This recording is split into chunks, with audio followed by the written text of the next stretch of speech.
Creative monopoly का मतलब उस नए उत्पाद से है जो सभी के लिए उपयोगी व निर्माता के लिए लाभदायक हो। प्रतिस्पर्धा का अर्थ है किसी के लिए कोई लाभ नहीं, कोई सार्थक भेदभाव नहीं और अस्तित्व के लिए संघर्ष करने वाला। तो फिर लोग प्रतिस्पर्धा को अच्छा क्यों मानते हैं? इसका जवाब ये है कि प्रतियोगिता सिर्फ एक आर्थिक अवधारणा नहीं है कि जिसके आधार पर व्यक्तियों और कंपनियों का बाजार में सौदा होता है। किसी और चीज से अधिक प्रतियोगिता एक विचारधारा है, वो विचारधारा जो हमारे समाज में फैली हुई है और हमारी सोच को विकृत करती है। हम प्रतिस्पर्धा का प्रचार करते हैं, अंतर्मन से इसे आवश्यक मानते हैं और इसके नियमों को लागू करते हैं, और नतीजतन हम इसके अंदर खुद को और ज्यादा फंसाते चले जाते हैं। हम जितनी अधिक प्रतिस्पर्धा करते हैं उतना कम लाभ कमाते हैं। यह एक साधारण सत्य है, लेकिन हम सभी को इसे अनदेखा करने के लिए प्रशिक्षित किया गया है। हमारी शैक्षिकी प्रणाली प्रतिस्पर्धा के हमारे जुनून को चलाती है और इसे हमारे अंदर प्रतिबिंबित करती है। ग्रेड स्वयं भी तो प्रत्येक छात्र की प्रतिस्पर्धात्मकता को एक सटीक पैमाने पर मापने के लिए बनाए गए हैं। ज्यादा अंक प्राप्त करने वाले विद्यार्थियों को उच्च स्थान और प्रमाण पत्र मिलते हैं। व्यक्तिगत प्रतिभा और वरीयताओं के बावजूद हम प्रत्येक युवा को वही विषय एक ही तरीके से पढ़ते हैं। जो छात्र डेस्क पर बैठकर अच्छा नहीं सीखते हैं, उन्हें कमतर महसूस करवाया जाता है, जबकि परीक्षा और असाइनमेंट जैसे पारंपरिक तरीकों में उत्कृष्टता प्राप्त करने वाले बच्चे इस अजीब तरह के प्राकृतिक समानता के विपरीत काम करने वाले सिस्टम में अपनी पहचान को गढ़ते हैं। और ये तब बदतर हो जाता है जब छात्र इसके उच्च स्तर तक पहुंच जाते हैं। उच्च वर्ग के छात्र जब तक अपने सपने को पाने के लिए कड़ा कंपटीशन करते हैं और आत्मविश्वास के साथ आगे बढ़ते हैं। उच्च विद्यालयों में मैनेजमेंट और बैंकिंग जैसे पारंपरिक करियर के लिए छात्र आज कंपटीशन के भंवर में पूरी तरह फंस चुके हैं और इसके लिए बहुत महंगी ट्यूशनें भी रखते हैं। हम खुद को ऐसा क्यों कर रहे हैं? जब मैं छोटा था तब मैंने अपने आप से यह पूछा था कि 8वीं कक्षा से ही मेरा करियर सेट कर दिया गया था। मेरे एक दोस्त ने भविष्यवाणी की थी, उसके अनुरूप ही 4 साल बाद मैं स्टैनफोर्ड में पढ़ने के लिए गया और पारंपरिक रूप से स्नातक उत्तीर्ण होने के बाद मैंने स्टैनफोर्ड लॉ स्कूल में दाखिला लिया, जहां मैंने सफल होने के लिए कठिन मेहनत और प्रतिस्पर्धा की। कानून के छात्र दुनिया में पुरस्कार स्पष्ट है। हर साल हजारों स्नातकों में से केवल कुछ दर्जनों को सुप्रीम कोर्ट में क्लर्कशिप मिलती है। 1 साल के लिए सेंट्रल अपील कोर्ट में क्लर्क लगाने के लिए मुझे जस्टिस कैनेडी और स्कैलिया के साथ क्लर्कशिप के लिए इंटरव्यू के लिए बुलाया गया। जस्टिस के साथ मेरी चर्चा अच्छी तरह से चली थी। मैं इस आखिरी प्रतियोगिता को जीतने के बहुत करीब था। मैंने सोचा अगर मुझे क्लर्कशिप मिल गई तो मैं जीवन में सफल रहूंगा, लेकिन मैंने ऐसा नहीं किया और मैंने अपने इस करियर को तबाह कर लिया। 2004 में मैं पेपैल के बंद होने के बाद अपने लॉ स्कूल के पुराने दोस्त के पास गया ताकि वो मुझे मेरी असफल क्लर्कशिप एप्लीकेशन तैयार करने में मदद करे। हमने लगभग 1 दशक से बातचीत नहीं की थी। उसका पहला सवाल यह नहीं था कि आप क्या कर रहे हैं या इतने लंबे अरसे बाद मिल रहे हैं। इसके बजाय वो चिल्लाया और पूछा, क्या आप क्लर्कशिप खोने से खुश नहीं हैं? हम दोनों ही जानते थे कि जीतने वाली अंतिम प्रतिस्पर्धा मेरे जीवन को बदल देगी। अगर मैं वास्तव में सुप्रीम कोर्ट में क्लर्क होता तो शायद मैं अपने पूरे करियर में कुछ नया करने की बजाय अन्य लोगों के व्यापारिक सौदों को लिखता और उन्हें तैयार करता। ये कहना मुश्किल है कि यह कितना अलग होगा, लेकिन अवसर लागत बहुत अधिक थी। सभी विद्वानों के पास उनक अतीत में एक अच्छा भविष्य था। युद्ध और शांति प्रोफेसर अकादमिक कदग्रा संस्कृति को कम करने की कोशिश करते हैं, लेकिन मैनेजरों को युद्ध और व्यापार एक समान नजर आते हैं। MBA के छात्र क्लाउज़विट्ज़ और सटीजू को कॉपी करते हैं। युद्ध के जैसे शब्द हमारी रोजमर्रा की व्यावसायिक भाषा में प्रयोग किए जाते हैं, जैसे हम एक सेल्स फोर्स बनाने के लिए हेडहंटर शब्द का उपयोग करते हैं, जो हमें कैप्टिव बाजार लेने और शिकार करने में सक्षम बनाता है। लेकिन वास्तव में ये प्रतिस्पर्धा है, व्यवसाय नहीं। ये युद्ध की तरह है, कथित रूप से जिसे बहादुर माना जाता है, लेकिन अंततः वो विनाशकारी है। लोग एक दूसरे के साथ प्रतिस्पर्धा क्यों करते हैं? मार्क्स और शेक्सपियर लगभग हर प्रकार के संघर्ष को समझने के लिए 2 मॉडल प्रदान करते हैं। मार्क्स के अनुसार लोग इसलिए लड़ते हैं क्योंकि वे एक दूसरे से अलग हैं। कमजोर संपन्न से लड़ता है क्योंकि उनके पास अलग अलग भौतिक परिस्थितियों में पूरी तरह अलग विचार और लक्ष्य होते हैं। मतभेद जितना अधिक होगा, संघर्ष उतना ही बड़ा होगा। इसके विपरीत शेक्सपियर के लिए सभी लड़ाकों को समान रूप से कम और ज्यादा दिखता है। ये बिल्कुल स्पष्ट नहीं है कि उन्हें क्यों लड़ना चाहिए, क्योंकि उनके पास लड़ने के लिए कुछ भी नहीं है। रोमियो और जूलियट की शुरुआती लाइन पर विचार करें। दो घर, दोनों गरिमा में समान, दोनों घर एक जैसे, फिर भी वे एक दूसरे से नफरत करते हैं। आखिरकार वे इस बात को भूल जाते हैं कि उन्होंने क्यों लड़ना शुरू किया था। व्यवसाय की दुनिया में कम से कम शेक्सपियर बेहतर गाइड साबित हुए हैं। कंपनी के अंदर लोग अपने सहकर्मियों से और कंपनी अपने प्रतिस्पर्धियों से बाजार प्रतियोगिता में आगे निकलने के लिए हमेशा प्रयासरत रहते हैं। संसार में लोग ये भूल जाते हैं कि उनके अपने क्या मायने हैं और उनके लिए क्या सही है। इसकी बजाय बस वो केवल अपने प्रतिद्वंद्वियों पर ध्यान केंद्रित करते हैं। आइए वास्तविक दुनिया में शेक्सपियर मॉडल का परीक्षण करें। रोमियो और जूलियट के आधार पर गेट्स और शमिट नामक एक प्रोडक्ट की कल्पना करें। मोंटेग को माइक्रोसॉफ्ट मानते हैं और कैपुलेट को गूगल मान लेते हैं। अल्फा युद्ध द्वारा संचालित दो महान परिवार उनकी समानता के कारण उत्पन्न संघर्ष के बारे में चर्चा करते हैं। सभी अच्छी त्रासदी के साथ संघर्ष पहले केवल दिखने में अपरिहार्य लगता है, वास्तव में ये पूरी तरह से टालने योग्य था। ये दोनों परिवार अलग अलग स्थानों से आए थे।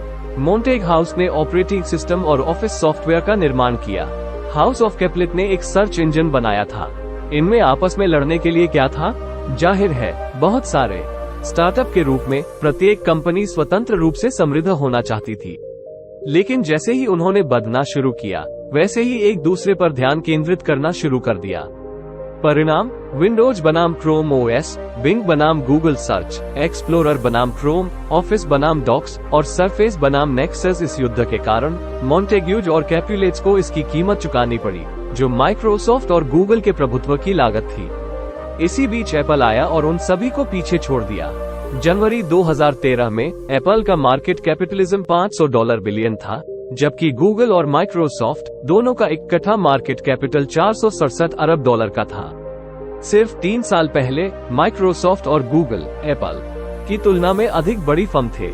युद्ध यानी कंपटीशन एक महंगा व्यापार है। प्रतियोगिता पुराने अवसरों पर अधिक जोर देने का कारण बनती है। जिन्होंने अतीत में काम किया है, उसकी केवल मात्र हम नकल बनाते हैं। आइए हम हाल ही में बने मोबाइल क्रेडिट कार्ड रीडर पर विचार करें। अक्टूबर 2010 में स्क्वायर नामक स्टार्टअप ने एक छोटा सफेद स्क्वायर आकार वाला प्रोडक्ट जारी किया, जो किसी भी क्रेडिट कार्ड को आईफोन के साथ स्वाइप करके पेमेंट स्वीकार करने देता है। मोबाइल हैंडसेट के लिए ये पहला और अच्छा पेमेंट प्रोसेसिंग समाधान था। प्रतियोगी तुरंत इसकी ओर आकर्षित हुए। नेटसेकोर नामक एक कनाडाई कंपनी ने अपना खुद का कार्ड रीडर अर्धचंद्रमा आकार में लॉन्च किया। एंट्यूट इसे बेलनाकार आकार में लाया। मार्च 2012 में ईबे की पेपैल इकाई ने अपना खुद का कॉपीकैट कार्ड रीडर लॉन्च किया। यह एक त्रिभुज के आकार में था। इससे ये समझ में आता है कि यह शेक्सपियर काल तब तक खत्म नहीं होगा जब तक कि ये पुरातात्विक आकार से बाहर नहीं आ जाते। हमें नकली प्रतिस्पर्धा के खतरे आंशिक रूप से समझा सकते हैं कि सिलिकॉन वैली में एक अक्षमता वाले व्यक्ति आज क्यों लाभ में है। यदि आप सामाजिक संकेतों के प्रति कम संवेदनशील हैं, तो आप अपने आसपास के हर किसी के समान काम करने की संभावना को कम करते हैं।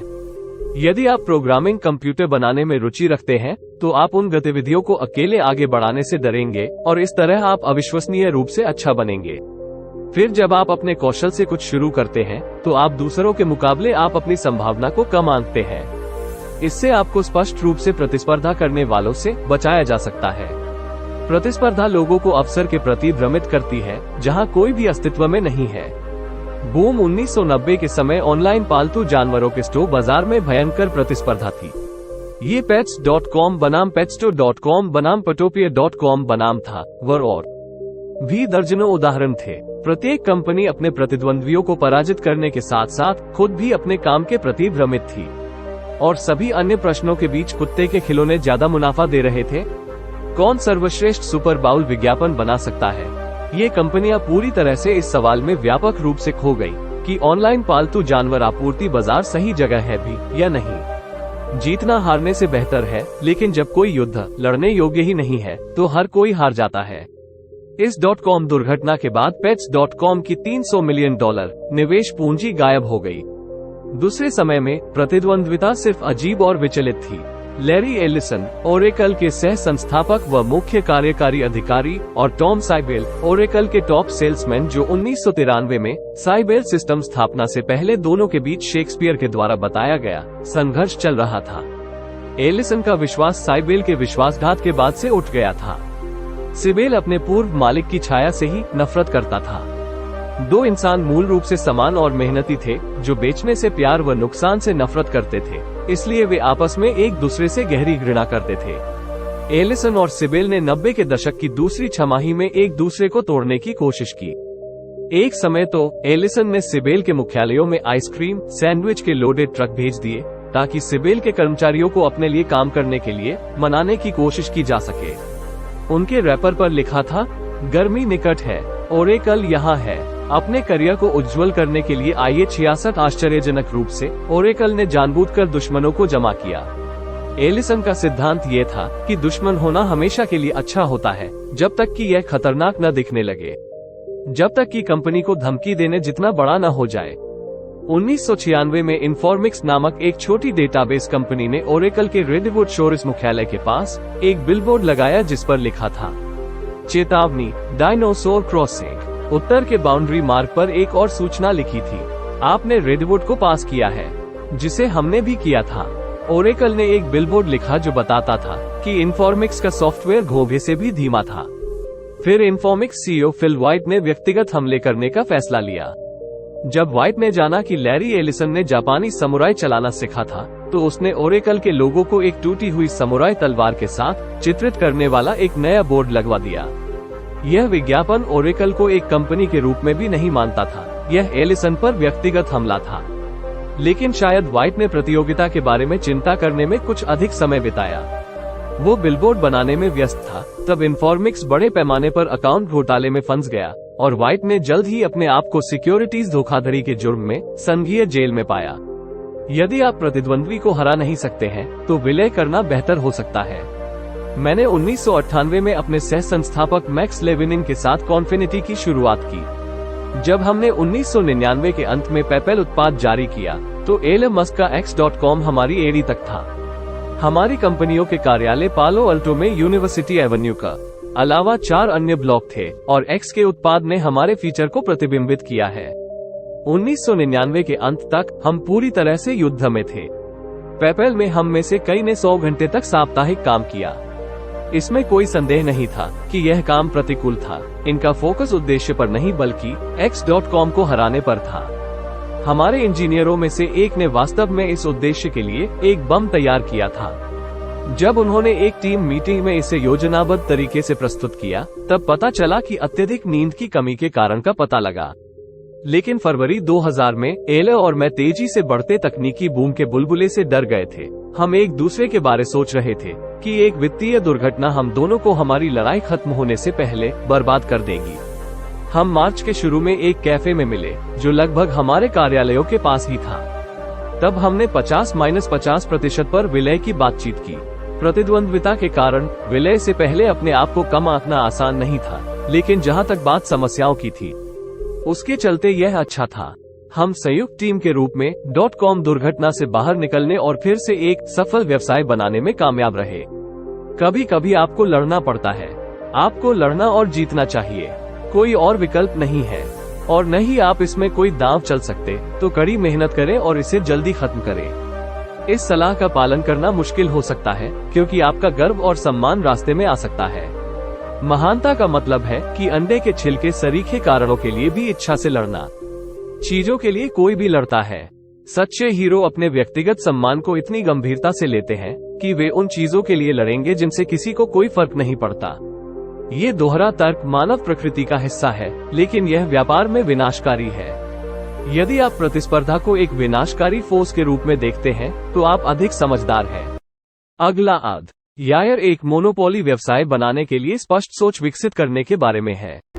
दोस्तों, मैं आशा करता हूँ आपको इस वीडियो से बहुत अच्छी जानकारी मिली होगी, और अगर आपको वीडियो पसंद आए तो वीडियो को लाइक, शेयर तथा चैनल को सब्सक्राइब करिए।